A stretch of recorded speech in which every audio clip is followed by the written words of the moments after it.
Dear viewers, welcome to Radio Metro Mail. You are watching Catch Up, and I am Emamul Haque, your today's host. In Catch Up, we meet people, those who are interested in politics. Today we have a very special guest with us, who is a widely known, respectable researcher, writer, and an advocate for social justice. Rima Berns-McGown. Thank you very much for joining us today. And I remember that during your election also you joined us. You discussed many things with us. Yes. It was a great conversation. Thank you. Thank you very much. So welcome to our show formally again from Thank Radio you. Metro Mail's family. Thank So you. today we would like to discuss basically about what we discussed in our last conversation. So you mentioned many things. We had a nice chat, interactive chat, where you talked about many issues which is impacting in many ways in the society and the people of this community. We'll talk about that, but before going into that, let's start with the campaign, the election you had, and that was, I believe, the first time you were participating in such kind of election. So what was your experience like, actively participating in the election? And so that would be great if you just share your experience. Sure. Thanks for the question. I have to say, as you noted, this was the first time I'd ever done this, and as I think I told you before, I never expected to be doing this. And it was about exactly a year ago now that I was asked to consider, and my first response was, no, I'm an academic, I'm an introvert. This is not a thing that I would consider doing. I studied politics. I didn't ever see myself as entering into it As a politician. as an actor. And I think I was clear that for me, I would always think of myself as a social justice advocate working in politics as opposed to a politician. And I consider that that's a very important part of the way that I think about myself now. So I think that that's really important. And I have to say that because that was the way that I thought about it, the campaign was actually much more enjoyable than I might have expected. I had Laura Nguyen was my campaign manager, so a young woman of color, and I think that was really important because she set the stage for a really beautiful campaign team. We had a lot of young women of color working on and running the campaign, a lot of women working on the campaign. That's great. And so the campaign space felt a very comfortable place. It was in the part of the riding that is very diverse. A lot of people of all different backgrounds walked in off the street and were moved to come and help us out. So it just felt like a beautiful space. And so it was a lot of hard work. I lost a lot of weight. I climbed a lot of stairs, lost my voice, but it was a very positive experience, I have to say. And I got to meet a lot of incredible people who have remained very supportive since the campaign. Good to know that. So Yeah. being a academician, so you came into the political system. So has your perception of politics changed after being elected as an MPP? It's such a good question. At one level, no, because I'm a nerdy student of politics, right? Okay. That's just, and so now what's happening is that I have an upfront, very close and personal view of something that I've always ever viewed and watched from a little bit of a distance. And have to say that my understanding is, I wouldn't say that it's different. I would say that it feels different when you're right in the middle of it. And this is a very interesting time to be this up close and personal, watching everything that's going on at Queen's Park. It's not comfortable. It's not pleasant. We have a very particular leader at the moment who's, I think I think it's always difficult, perhaps, but the tone has definitely changed at Queen's Park. And people who've been there for 30 years have said they've never seen anything like this. Oh. So it is often, I won't say that I'm surprised by it, but it's not easy to be this close to watching. It's certainly interesting and fascinating, and there's times when I can take a step back and say, just thinking about it from an academic, analytical perspective, it's fascinating to have this up-close view of it. It's not easy. So that's why I ask you that, because before that you were just teaching, and now you can see things very closely. Oh boy. So you said that, you know, the tone at the Queen's Park has changed. What does it mean, in fact? So we just like to, you know about that, how it is different from previous. Mr. Ford is a very particular leader with a very strong personality and a very strong way of doing things. And he has a large majority and no interest in cooperating with the opposition. So I am an NDP, MPP, so along with Dolly Begum in Scarborough Southwest and 38 other people. So there are 40 of us. We're a large official opposition. And often in the past, there has been a lot of cooperation between the government and the opposition. Obviously, they sit on different sides, but there's been cooperation in terms of how the business of Queen's Park works. That is not happening right now. And the feeling in there is it's very hostile, it's very harsh, it's very sharp, it's their way or no way. And question period it feels very violent to sit through that. It's actually a very deeply awful experience every day. So and they don't cooperate in terms of procedures. A lot of the concerns that I have about this government is that the procedural way of doing things, the kind of, we're all in this together, we might have different perspectives, but we're trying to make it work for people. That stuff isn't there, and that cooperation isn't there. And I think that is not good for democracy, frankly. Definitely, because we were just thinking that, when you are in the legislative body or assembly, being an Ontarian, we always expect that things will happen or the policy will be, shaped or made through a consultative process. Exactly. And when we talk about consultative process, means both opposition and the government members, exactly, they should talk about it. They should even listen to us as well, being an Ontarian. Exactly. So let me give you some examples. For instance, there have been a number of bills. When a bill goes through the legislative process, it is intended to go to committee. And when it goes to committee, that's when you have consultation from you both get the ideas of the opposition members, so they can say, what if you put this into the bill? That would just make it a little bit better as far as we're concerned. And often those ideas are good ideas. And also you have consultation from Ontarians who are outside the political process. So the bill, for instance, so there are some bills that have been time allocated, which means they haven't gone to committee at all. So there's been no opportunity for outside input. One very important bill that just got pushed through very quickly was Bill 47. And what that was doing was actually undoing labor rights that the previous government had put in that were overdue, that should have been put in a long time ago, but finally just got passed. And this bill was undoing them.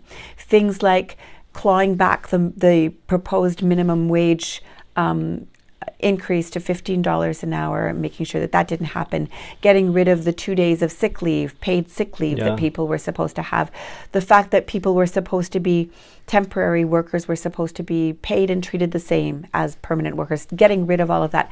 That went to committee, but literally for 5 hours. So there were some 130 plus groups that wanted to speak. You can't do that in 5 hours. So that meant that they really didn't listen. Never mind, they didn't listen to us in the opposition, but they also didn't listen to Ontarians. So that's the kind of stuff I mean by shredding process. Well, that is very, very unfortunate to know. I think in democracy there is a saying that the absolute majority sometimes is not good. No, it Because isn't when good. you have the absolute majority, you go like, you take everything granted and you do the way you want to do that. You don't believe in consultation or people's right. Exactly. And another example, for instance, that the Minister of Community and Social Services just had an announcement on how she was going to revise social assistance, and it was on Thursday. Yeah. And I am the official opposition critic for poverty and homelessness. So obviously social assistance and how it is changed directly affects my critic area.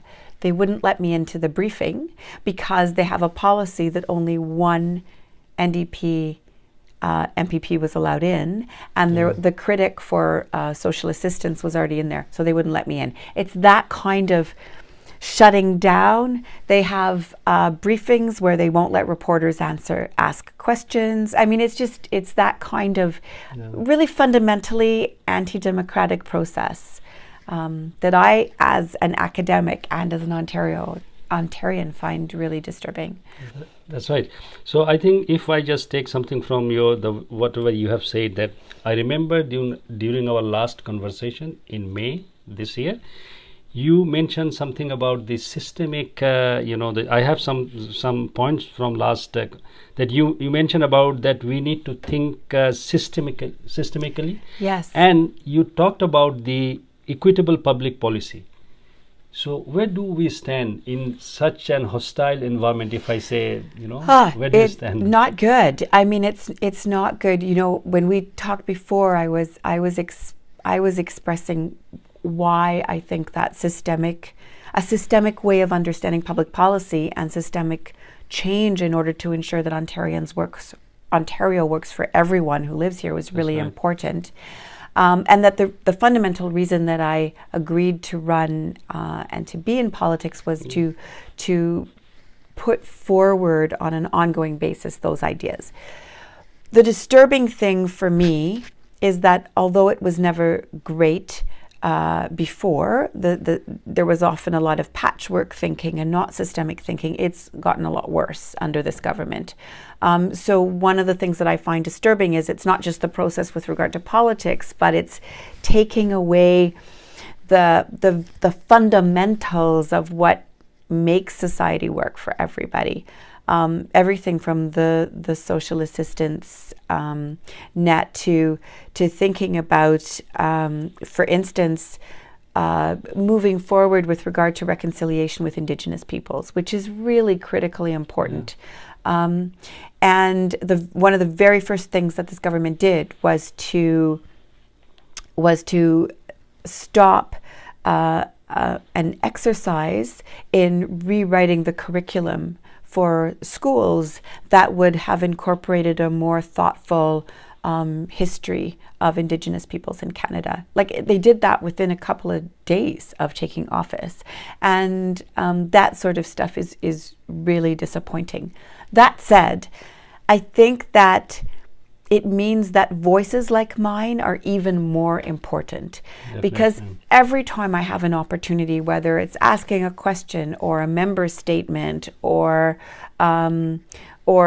putting together a response to something that the minister is doing, or a project that I have in mind that I'd like to talk to you about, it is always to emphasize the ways in which we need to think systemically. So if you think about poverty and homelessness, for instance, what I'm really happy about having a chance to do, and I can do this regardless of whatever nonsense the minister and the government is doing, is to think about the various ways in which poverty and homelessness are affected by things like mental health issues, things like the barriers that are in the way of newcomers to Canada getting good jobs, of racism, of anti-Indigenous racism and Islamophobia, and all of those things.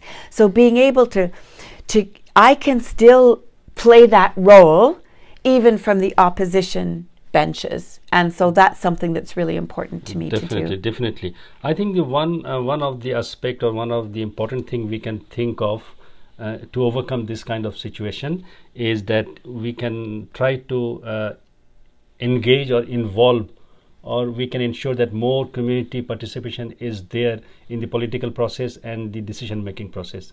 So I remember that last time you emphasized on those things. Yeah. So in order to making sure that the community is more involved in the political process or the policy making system, so what you are doing or what we can do? Yeah, so thanks for the question. I'm really excited about this, and I think there are things that we can do that again become even more urgent given the way that the government is approaching all these issues, but I'm really excited about it, and we can do it regardless of who's in government. And that I'm really excited that I've been able to put together an amazing team to help me out. Laura Nguyen, Ohana Oliveira, and Amr Khan are all working with me at Queen's Park and in the community office.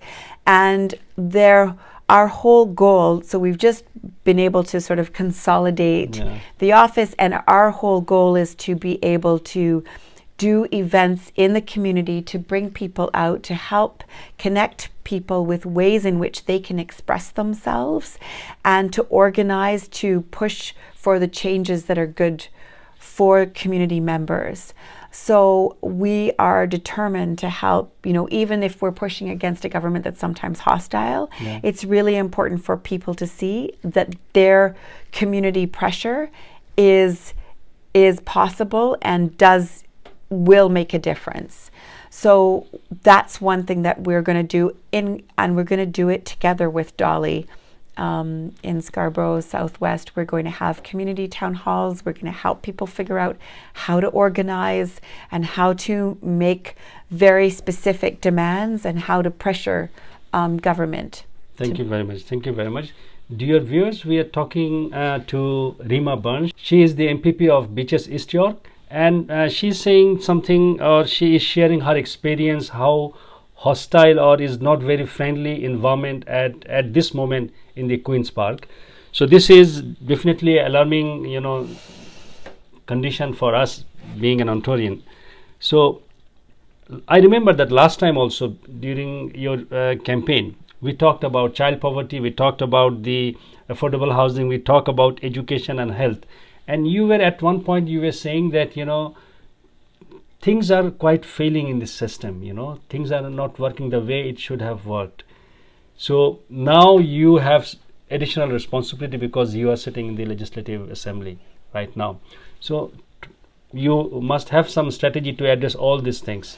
You have your, NDP platform, there are certain things. So you couldn't form the government, but you are in the opposition. So what about those, points that you wanted to put forward? Yeah, so I think it's just really important. We weren't able to form government this time. The voters decided that our job was going to be the job of holding the government accountable for its actions. So I think one of the real concerns that I have is that the collective set of policies that the government is putting in place and the cuts that it is making are actually going to push people who are already vulnerable further into poverty.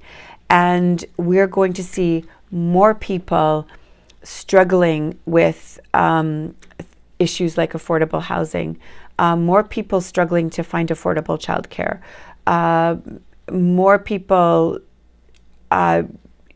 who are vulnerable to homelessness.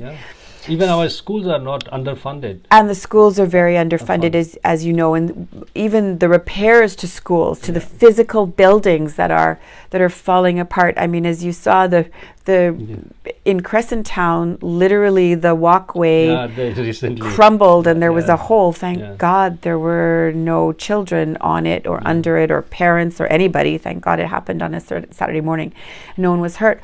But that's just an example of and of course that's not the school per se, but nonetheless, there's infrastructure that is crumbling, and money that was supposed $100 million that had been earmarked for those repairs, the government cut.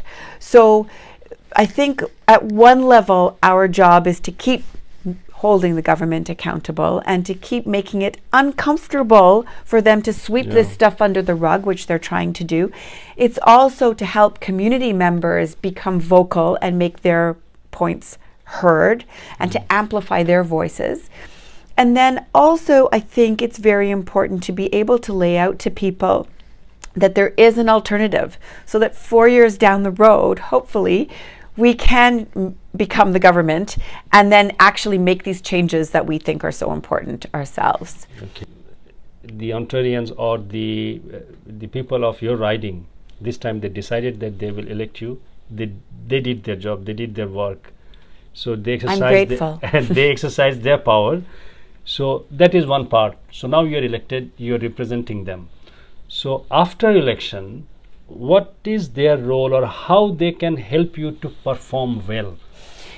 Thanks for asking that question. I mean, at one level, I am so grateful that to be representing the people of Beaches-East York. And although I find the work at Queen's Park to be difficult and hostile, every day that I go out in the community, I am supported and buoyed by the just wonderful people that I meet. So I think I love the work in the constituency. As I said, I'm blessed with a wonderful team. And so they are working very hard when people have very specific problems that they need solved. My incredible team is there to help. And then I personally will help any issues that the folk that where my voice particularly is needed. So and then I think so I am helped and supported just by the warmth and the caring of people in the community. And then also I think, and this is where their advocacy and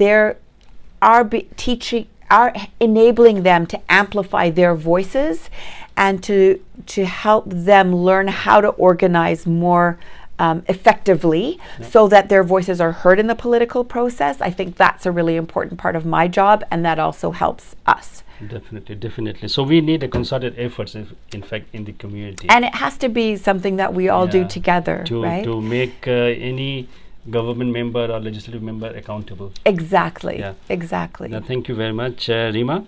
And again, sorry, I take very seriously this idea that I am a social justice advocate working in politics, because the things that moved me before I started still move me now and are still important. Only now I have a greater responsibility because my voice carries more weight. Yeah, definitely. So I take that very seriously. Thank you very much for sharing your thoughts and your experience. Thank you. As an MPP and as a social actor.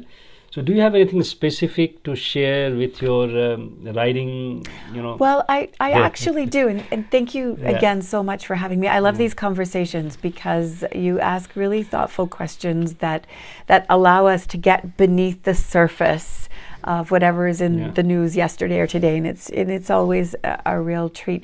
So one of the things that I would like to do, and I would love it if your viewers would get involved, is I want to help all of us create a counter narrative to the very narrow perspective that this government is putting forward about as they're changing the social assistance process. So what they've done, for instance, is I think they're rolling back these labor laws. These updated labor laws, cutting planned increases to mental health supports, cutting planned increases to OW and ODSP, all of those sorts of things, not building the kinds of social housing that we need, cutting rent control, all of that sort of stuff is not going to be helpful. And one of the things that the minister keeps saying is the best social program is a job. And the problem with that perspective is that it ignores the kind of barriers that people face or the equality as well. Yeah. Exactly. They ignore equity issues. It ignores the fact that poverty is racialized, that poverty is more likely to strike communities that are racialized and marginalized. And so that if we're going to fix that, we need to get at these deep issues. So what I would like to do is to help create the counter narrative by allowing people who've had histories struggling with poverty and or with any of the elements that lead to it, to tell their stories. What were the barriers they faced? Why were they struggling with poverty and or with homelessness? So what we would like to do is to allow people to tell those stories either with a photograph or with a spoken word piece or with a video or with an audio piece or a painting or a drawing or whatever it is that tells the story that they would like to tell. So we're going to be creating a website that will allow people to contribute, and I hope to develop this way to help the community to hold a body of evidence that says these are the complex issues, and that's why saying the best social program is a job doesn't solve the problem. Here are the things that would solve the problem. Thank you very much. Thank you very much, Rima. I was about to finish it, but let me just ask you another thing that recently I saw on your Facebook that you have formed a women's group or something. I haven't gone through the whole thing. I think you might meant the cover, the cover for that was a photograph. Dolly was in it as well, as well as three other women. Amazing MPPs, and it was actually a pushback at Maclean's magazine because they had done a cover saying that the resistance against Trudeau's carbon tax was 5 white men, and the ridiculous thing is that 5 white men cannot be the resistance to the status quo, which is that white men have all the power. So what we did was it was a joke where we put 5 of us really awesome MPPs from the city of Toronto and said, no, this is what the resistance looks like, women of color. But we were just pushing back at Maclean's for its ridiculous Maclean's cover. Okay. Thank you very much for joining us. Thank you so much for having me, and it's been such a delight to be here and to speak with all of your viewers. Thank you. Dear viewers, thank you very much for watching our program. We hope that you liked it. If you have any question, you can write us back. You can email us at radio@themetromail.com. We'll talk about something else. We'll bring new guests to our next episode. Until then, please take care and stay well. Thank you. Bye-bye for today. Bye.